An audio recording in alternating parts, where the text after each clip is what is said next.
Mtu wa Mungu, nataka nikuonyeshe ni kwa nini lazima usome vitabu vya unabii na uvielewe. Ni lazima. Ni kwa nini? Angalia katika kitabu cha Ufunuo sura ya kwanza kuanzia mstari wa kwanza mpaka wa 3, inatosha kabisa kutupatia picha kamili ya ulazima wa kusoma vitabu vya unabii na kuvielewa. Kwa sababu wapo watumishi ambao watakwambia kwamba sio lazima uelewe unabii, sio lazima usome kitabu cha Ufunuo, inatosha tu kusoma tu mafundisho na historia. No, si kweli. Yesu alisema kwamba tusipoelewa mifano hatuwezi kupata wokovu. Kumbe ni lazima tuelewe mifano. Amesema hivyo katika Marko sura 4 mstari wa 10 hadi wa 12.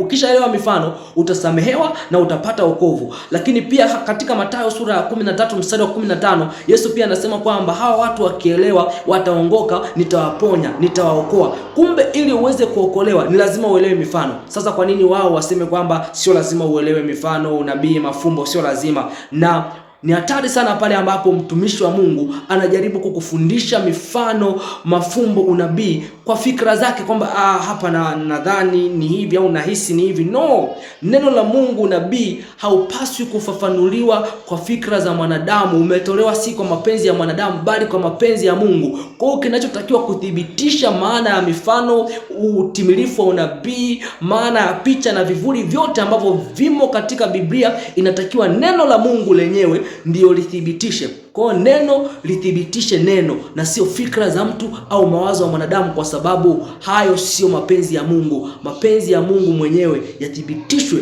kupitia neno la Mungu. Kwa hiyo tukiona hapa sasa tunaonyeshwa ulazima wa kusoma. Angalia, anasema kwamba ufunuo wa Yesu Kristo aliopewa na Mungu awaonyeshe watumwa wake mambo ambayo kwamba hayana budi kuwako upesi. Naye akatuma kwa mkono wa malaika akamwonyesha mtumwa wake Yohana aliyeshuhudia neno la Mungu na ushuhuda wa Yesu Kristo, yaani mambo yote aliyoyaona. Heri asomaye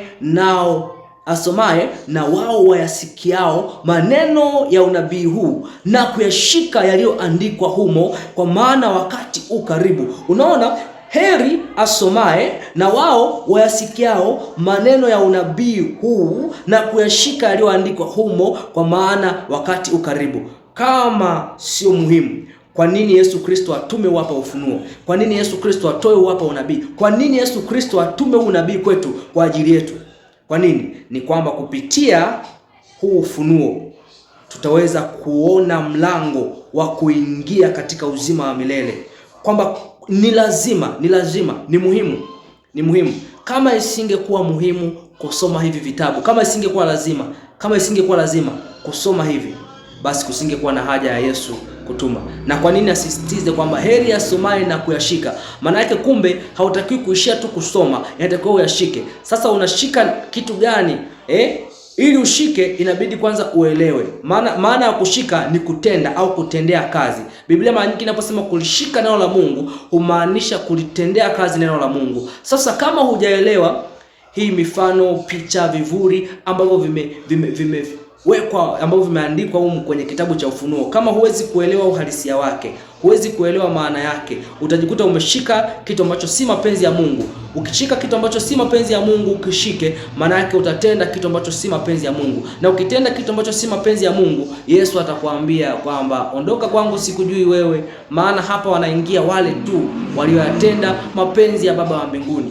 Kwa ni hatari sana usipolifahamu neno la Mungu sawa sana mapenzi ya Mungu. Ndio maana anasema wengi sana watanijia wakisema, Bwana, tulitoa unabii kwa jina lako, tulitoa pepo kwa jina lako, tulifanya miujiza kwa jina lako, lakini atawaambia ondokeni kwangu, siwajui ninyi. Anasema ni wengi sana. Kumbe unaweza kuwa na ujasiri mkubwa, una imani kabisa kwamba wokovu mimi lazima niingie mbinguni, alafu unakuja kukutana na Yesu anakuambia sikukutambua.